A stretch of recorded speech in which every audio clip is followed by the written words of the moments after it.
They once roamed the jungles of Southeast Asia and India. But today only 67 of the critically endangered Javan rhinos still exist.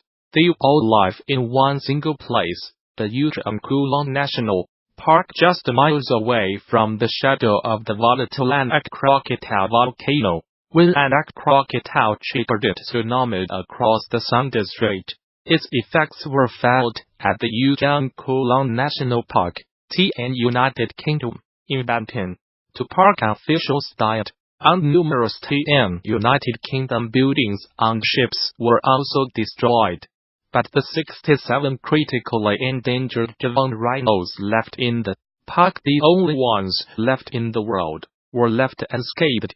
For now, the Javan rhinos typically live along the park's south coast. This time, the tsunami hit the north coast.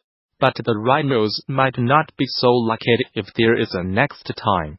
And now officials are rushing to move the Javan rhinos out of the park before disaster strikes again. The Javan rhinos are the most threatened of the 5 rhino species in the world, and have been listed as critically endangered on the IUCN Red List. They were once found in northeast India and across Southeast Asia, but their population was quickly depleted as a result of poaching, habitat destruction through agriculture, among other factors. According to the WWF, Vietnam's last Javan rhino was poached in 2010. As there are no Javan rhinos in captivity anywhere in the world, should we lose this population, we have essentially lost the entire species, said Nicola Lewis, a WWF officer, in a statement about the rhinos in Indonesia. Anak Krakatau began showing increased signs of volcanic activity since June earlier this year. But it was last Saturday that volcanic activity from Anak Krakatau is believed to have set off undersea landslides, triggering a tsunami that has killed at least 430 people so far. Authorities say Anak Krakatau is still active, and is in fact becoming increasingly active with what are known as stromboli eruptions, short-lived, explosive blasts of lava are being emitted. We understand that we cannot let the Javan rhinos live only in New Zealand. Widodo Sukahadi Ramono, chairman of the Rhino Foundation of Indonesia, UOP, told BBC News Indonesia.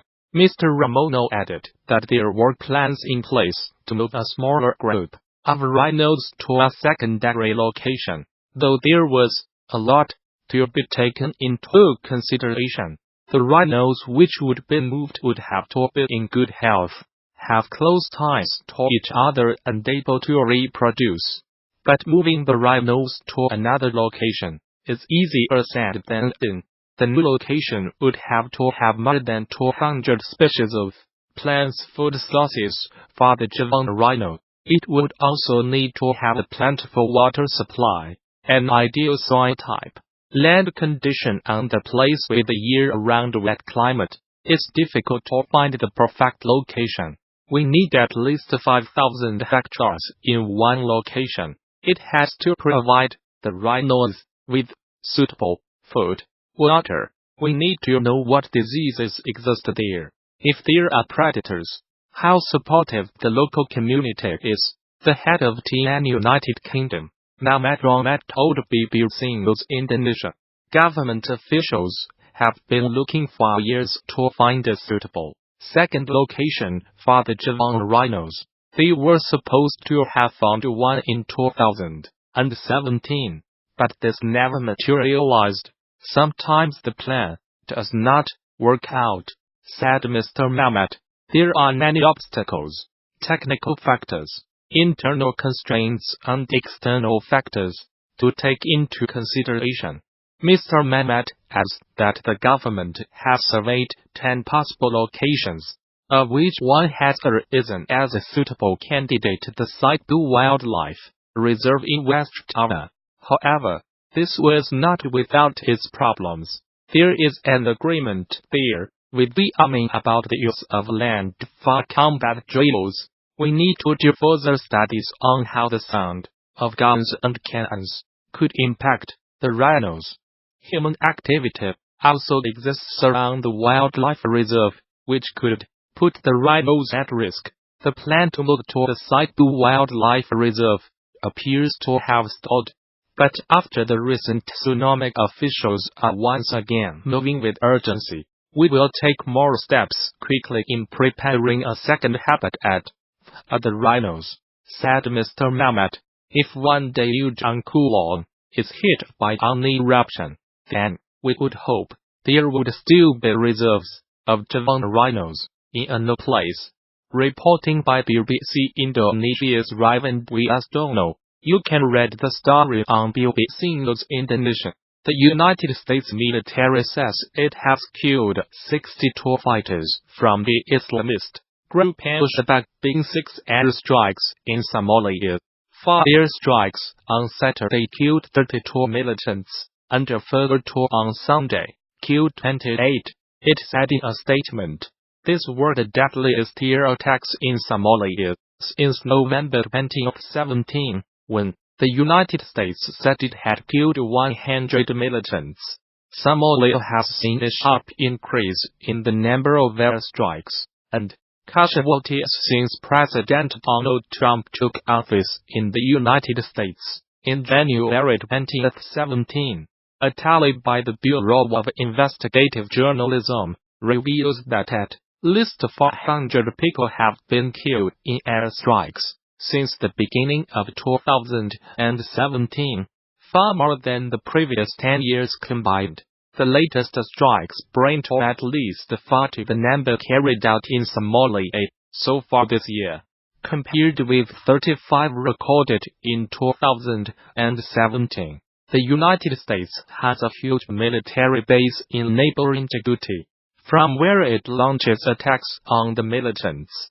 Mr. Trump gave the United States military greater authority in March 2017 to attack militants in Somalia. Traditionally, United States presidents have been wary of intervening in Somalia since special forces soldiers died fighting militias in the capital Mogadishu in 1993, a battle dramatized in the film Black Hawk Down. No civilians were killed in the latest airstrikes, which were carried out in coordination with the Somali government, the United States military said. Alongside our Somali and international partners, we are committed to preventing Al-Shabaab from taking advantage of safe havens from which they can build capacity and attack the people of Somalia, the United States Africa Command said. Al-Shabaab, which is linked to Al-Qaeda, has not yet commented on the latest strikes. Somalia-based security think tank the Higher Institute said in a report published in November that Al-Shabaab had been forced to change tactics following the upsurge in airstrikes. The institute said the group was now conducting fewer mass attacks on military bases, but attacks on government offices and businesses which refused to pay its taxes had increased markedly. The United States State Department, in its most recent report on terrorism, described Somalia as a terrorist safe haven, and said Al-Shabaab remained a threat. Despite suffering setbacks, the group retained control over large parts of the country, and the ability to carry out high-profile attacks using suicide bombers, explosive devices, mortars, and small arms. The report added, a popular tourist attraction has become the latest Chinese company to show solidarity with Huawei's chief finance officer, Meng Wanzhou, who was arrested in Canada on 1 December. Shannon Mountain Scenic Park, in eastern Hainan province said it would waive the $9.65 ticket fee for anyone carrying a Huawei phone. Ms. Meng, who was given bail in Canada, faces extradition to the United States on charges of breaking Iran sanctions. Her case has upped tensions with China. Use Huawei phones. shoot grand photos on the mountain. A notice on the Shannon Park's social media account said, "We wish friends around the world who support Huawei success and bliss.